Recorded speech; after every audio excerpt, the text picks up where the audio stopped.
Next up on WTV, the rising cost of inflation, a baby in China finds her forever home, and this week's edition of My Life As. WTV's Daily Update starts now.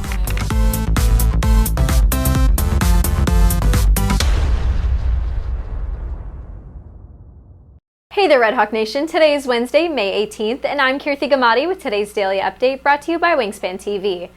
From filling up your gas tank to buying groceries at the store, everything is more expensive these days. But it's not just a simple matter of things costing more.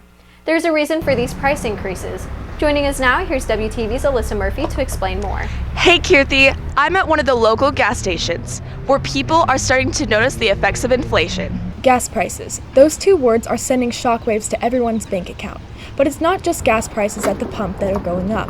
From Walmart to Target, from produce to clothes, almost everything is more expensive than 1 year ago.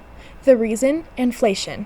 At its most basic level, inflation measures the rate of increase in prices. Right now, the inflation rate is 8% higher compared to the same time last year. So that thing you bought for $100 last year is $8 more expensive this year. For students, it might not be as noticeable as it is to their parents, unless they have their own job. Students, directly for themselves, they might not understand it because they haven't really gotten out to be independent as much yet, so they're still in high school under their parents. However, I think especially once they start having their own jobs and they start working and making a living on their own, they're going to realize, as an example with inflation, they realize, oh, my dollar doesn't buy as much stuff anymore. One place many students 16 and older can feel the pain is at the gas station. And while it's hurting the cash flow of senior Nathan Chandran, today's inflation is also today's economic lesson. I personally don't like paying more for something that was cheaper once before. So as an econ student, seeing what we've learned in the classroom in real life is actually pretty cool. The pain at the pump isn't expected to go away anytime soon. Experts say gallons of gas could rise to $5. Back to you, Kirthi. Thank you, Alyssa. Even soaring fuel prices haven't convinced people to drive less, which would save them money and help the planet. But some students on campus are doing their part to help the environment. WTV's Cooper Regal has the details. The Students for Environmental Action took the first steps towards district change with their new composting project.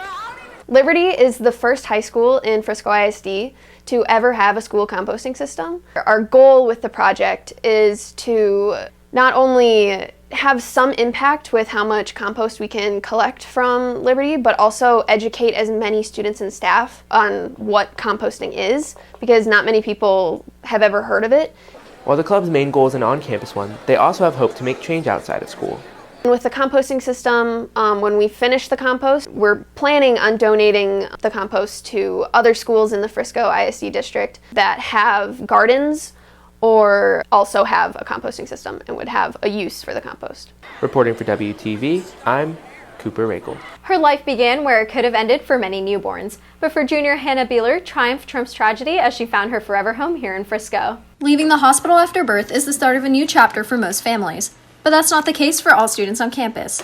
About 2% of the children in the United States are adopted, and only 26% of those children are adopted from other countries. At just a few days old, almost 13,000 miles away, junior Hannah Beeler saw her life take an unconventional turn. They found me when I was suspected to be 2 days old, outside of a police station, and they took me to the orphanage where I lived for a year and a month, so 13 months, until I was adopted by a lovely couple and brought to the United States. That couple was Janet and Paul Beeler, who began to think about an international adoption after visiting China. This trip to China many years ago marked the start of a new chapter in this family's life. We decided to adopt. So the discussion was a lot of what happened in China with the one-child policy, and so many girls were being put into orphanages. Beeler was one of only about 22,000 children adopted internationally in 2004, but perhaps one of the biggest differences for some international adoptees is a question that will likely never be answered. I've definitely always wondered who my birth parents are. I think every adoptee is always a little bit curious, especially internationally. We usually never are able to find our adopted parents. Although Hannah long ago adapted to being adopted, the Beelers had to overcome many obstacles that come with being a transracial family. Our challenges mainly have been to learn about the culture and to incorporate them and to support her in learning to integrate her identity and to find her identity on who she is. You kind of just feel like you're stuck in between two worlds a little bit. Sometimes you feel a little bit torn between the culture that you came from, that you were born from, and then the culture that you were raised in. And that's something I've struggled a little bit with, but my friends and my family, they've always surrounded me with love and just made me feel that it's okay to be who I am. To get to this point, Hannah's parents did whatever they could to help her answer whatever questions would come her way. One of the things that we did was we joined a support group, play group with parents who look like us and who look like Hannah. And so she had somewhat of a normalcy through that. However, none of this stopped Beeler from connecting with her culture. My godparents are actually Chinese as well, so my parents and them, they've always tried to incorporate Chinese culture into my life. We've gone to all the festivals, and I've been to a bunch of Chinese weddings.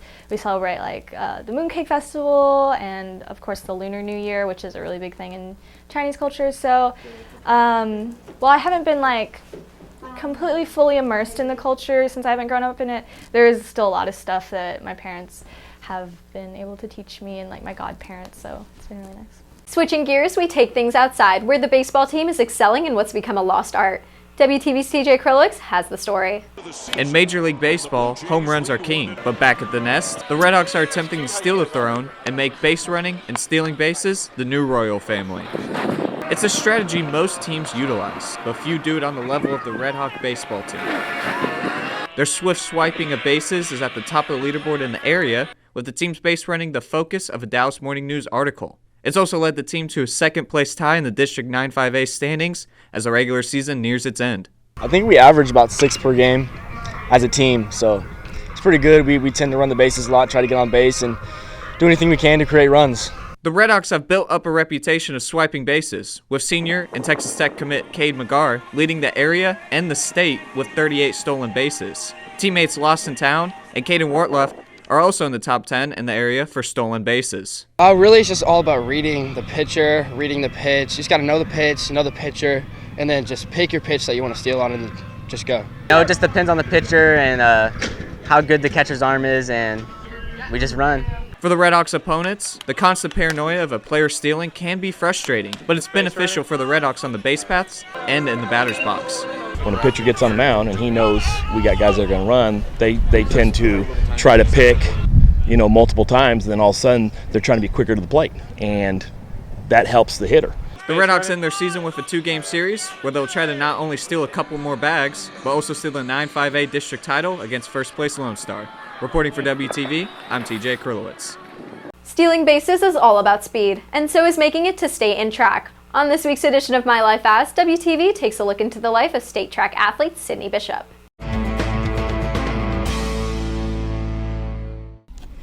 On days where we have to get handoffs, we actually have to drive to either the Vandeventer or Emerson track because ours is still being resurfaced. So I picked up my teammate, and then when we got there, we realized it isn't actually too far from Liberty. It's only 5 minutes down the road. But we got our warm-up laps first, and then we do our dynamic warm-ups. Then we run through wickets on the track, and then we go get hurdle mobility and leg swings, which open up our hips. I think it's a good idea. And we started part of our workout before we did handoffs this time, which we did 6 80-meter build-ups on the turf. After our build-ups today, we did 4x2 handoffs, and I'm first leg, and Sydney Smoke is second, so me and her did them together, and then her and Ivana got some as well after we were finished. Then we finished our workout with a broken 300-meter sprint, which was 2 150s with a 10-second rest in between. We headed back to Liberty, and I had to walk through all sport to get in, and we did our weight room lift for the day. We had a little too much fun with the plyo balls. And then we finished our day with an ice bath for recovery, and we're lucky the audio is muted because we always scream because it's painful. And yeah, that's it. This weekend's state track meet was in Austin, the state capital of Texas, which is south of Frisco. But some Red Hawks struggle when it comes to where places are. On this week's edition of Trivia, WTV's TJ Krulix tests students' knowledge on geography.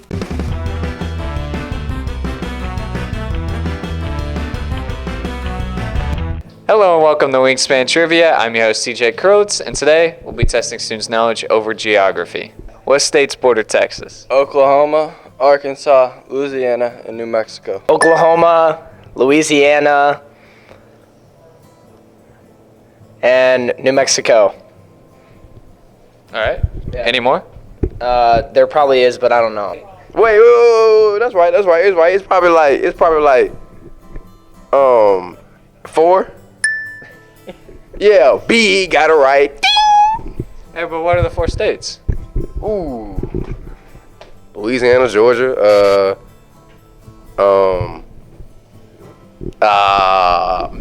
Mexico. No, New Mexico. Swear to God, New Mexico. That's another country. My fault. And Oklahoma. That's why I was forgetting. Oklahoma. So next question is, what is the largest ocean in the world? It gotta be the Pacific, man. It like spreads all the way from the West Coast to like Japan. The Pacific. What ocean borders Kentucky? No ocean borders Kentucky, man. It's like next to like, what is it, North Carolina and Tennessee? There ain't no ocean in between that. Dude, this is not funny. None border Kentucky. No ocean borders Kentucky. And then the last question, what ocean borders Kentucky? This is so embarrassing. Pacific.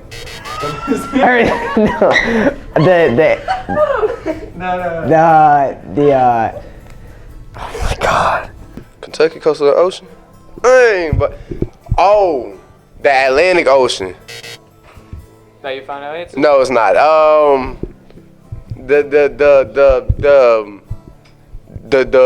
The Pacific Ocean. My fault. Pacific Ocean. I got questions for this. You know what I'm saying? What 2 colors make a blue? That's a primary color. Okay. What's heavier, a pound of cotton or a pound of stone? Pound of stone. Come on now. Wait, they're both a pound. How many times did Benjamin Franklin serve as a president? 1 or 2?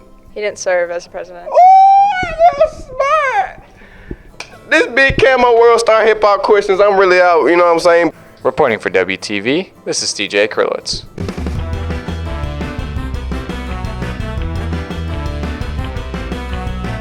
If you're looking for more from Wingspan, you can follow us at Liberty Wingspan on Twitter, Instagram, and Facebook, or visit our award-winning website, libertywingspan.com.